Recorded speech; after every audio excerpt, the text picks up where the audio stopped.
Você faz abdominal todo dia, corta carboidrato, passa a semana sem comer e mesmo assim a pochete continua ali no mesmo lugar, do mesmo tamanho? Aí vem aquele pensamento, poxa, será que é genética? E por que comigo não funciona?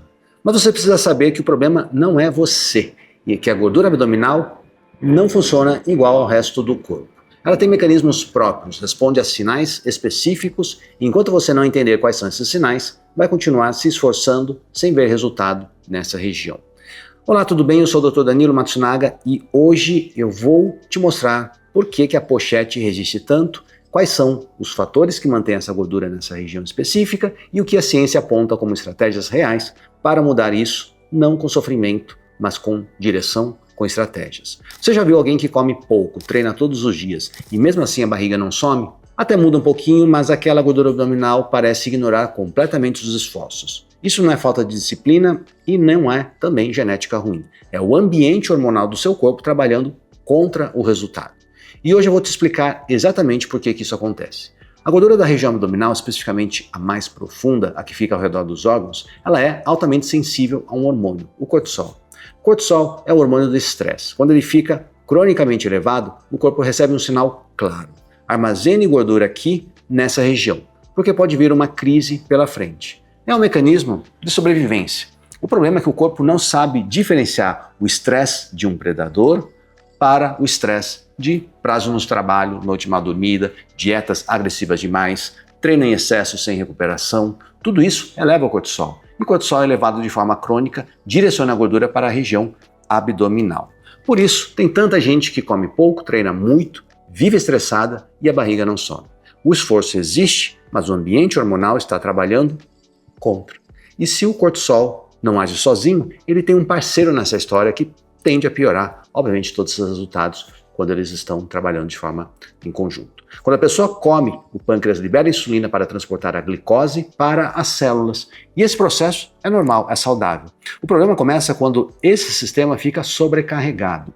Pouco sono, muito estresse, sedentarismo, consumo frequente de ultraprocessados. Com o tempo, as células param de responder bem à insulina, o pâncreas precisa produzir cada vez mais para fazer o mesmo trabalho. E com insulina cronicamente elevada, o corpo entra no modo de armazenamento. A gordura visceral recebe esse sinal para acumular mais. A pessoa pode estar comendo a mesma coisa que antes, mas o corpo está guardando mais do que deveria. Um estudo da Universidade de Chicago mostrou que apenas 6 dias de sono restrito a 4 horas por noite foram suficientes para reduzir a sensibilidade à insulina em jovens saudáveis a níveis comparáveis aos estágios iniciais de uma diabetes tipo 2. 6 dias, não 6 meses. Agora conecte isso com o cortisol, o que a gente acabou de falar. Sono ruim, sobe o cortisol alto piora a resistência à insulina e insulina favorece o acúmulo de gordura.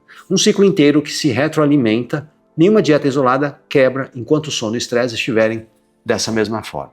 Mas tem outro fator que entra nesse ciclo e que quase ninguém considera quando se fala em perder a pochete. Muita gente foca apenas no número na balança, quer perder 10 quilos, acha que isso resolve, mas a pergunta mais importante não é quanto você quer perder, é o que vai perder juntamente com essa gordura. O tecido muscular é o maior consumidor de glicose do corpo. Quanto mais músculo funcional você tem, melhor o corpo lida com o açúcar que você come. E ele capta essa glicose, armazena como glicogênio no músculo e não deixa circulando no sangue, esperando virar gordura. Sem massa muscular suficiente, a glicose circula mais. A insulina precisa trabalhar mais. E lembre o que acontece quando a insulina cronicamente está alta, o corpo acumula mais gordura, especificamente na região abdominal. Por isso, dietas muito restritivas, sem treino de força, travam. A pessoa perde peso no começo, mas perde músculo junto, o metabolismo desacelera, a resistência insulínica piora e a pochete continua ali no mesmo lugar. O treino de força não serve só para quem quer ficar grande, é melhora direta na resistência insulínica, consequentemente fazendo com que acumule menos gordura abdominal. E se o treino de força melhora a sensibilidade à insulina, a alimentação tem um papel parecido, mas de uma forma que muita gente ainda não entendeu da forma correta. Se você chegou até aqui, provavelmente se reconheceu em algum ponto nesse vídeo, faz tudo certo, mas a balança trava, ajusta a dieta, aumenta o treino e mesmo assim o resultado não vem do jeito que deveria. Na maioria das vezes o problema não é esforço, é que existem bloqueios metabólicos que nenhuma dieta sozinha resolve. E enquanto esses bloqueios estiverem ativos, não importa a dose do medicamento, não importa o quanto você se esforce, o corpo vai continuar trabalhando contra o resultado. Para isso eu criei um método Destrave Metabólico. É um protocolo de 14 dias onde eu mostro exatamente quais são os sabotadores que travam a perda de gordura, como o timing de proteínas, estratégias de carboidrato e hidratação influenciam diretamente no seu resultado e como colocar tudo isso junto numa rotina que funcione de verdade. Não é mais uma dieta, é um método que está muitas vezes te impedindo de ter o resultado esperado. O link está aqui na descrição e se você não estiver satisfeita, garantimos o seu dinheiro de volta, link na descrição. Durante muito tempo a mensagem foi simples: coma menos, gaste mais. Essa conta importa, mas ela não explica tudo. Um estudo publicado no periódico Diabetes, conduzido pela Universidade de Uppsala, na Suécia, colocou 2 grupos em excesso calórico. Os 2 comeram a mesma quantidade de calorias a mais, mas um grupo consumiu mais gordura saturada e o outro consumiu mais gordura poliinsaturada de fontes como peixes, castanhas e azeite. O resultado foi diferente. O grupo com mais gordura saturada acumulou mais gordura visceral e mais gordura no fígado. O outro grupo que teve uma resposta mais favorável, com menos acúmulo nos órgãos, mesma caloria, resultados diferentes.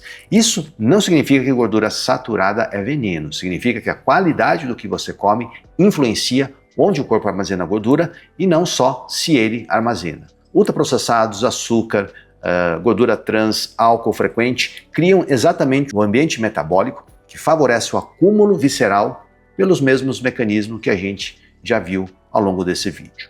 Cortisol, insulina, inflamação, tudo se conecta. E se o ponto une todos esses mecanismos, o que mais aparece no dia a dia de quem trava no processo? Sono ruim eleva o cortisol elevado piora a resistência insulínica favorece o acúmulo de gordura visceral. E sono ruim ainda reduz a liberação do hormônio do crescimento, que é responsável pela recuperação muscular. Com menos músculo, a sensibilidade à insulina piora ainda mais. Um ciclo inteiro, e o gatilho de tudo isso é uma noite mal dormida. Estresse crônico faz o mesmo. O corpo que vive em alerta constante, seja por trabalho, ansiedade, rotina sem pausa, não consegue desacelerar o cortisol. E com cortisol alto, a forma continua, gordura visceral não some. Mesmo que a dieta esteja boa, mesmo que o treino esteja acontecendo. É por isso que tem pessoas que fazem tudo certo na academia, na alimentação, mas a barriga não muda. O problema não está no treino nem na dieta, está no estado metabólico geral do corpo e esse estado começa, a maioria das vezes, pelo sono. A pochete não some com truque, some quando o corpo inteiro recebe sinais consistentes de melhora metabólica. Treino de força para preservar e construir músculo, qualidade alimentar com menos ultraprocessados, menos açúcar, mais proteína, mais gordura boa, sono de qualidade, 7 a 8 horas se possível e com gerenciamento do estresse. Não eliminar porque é impossível, mas criar condições para que ele não fique de forma crônica.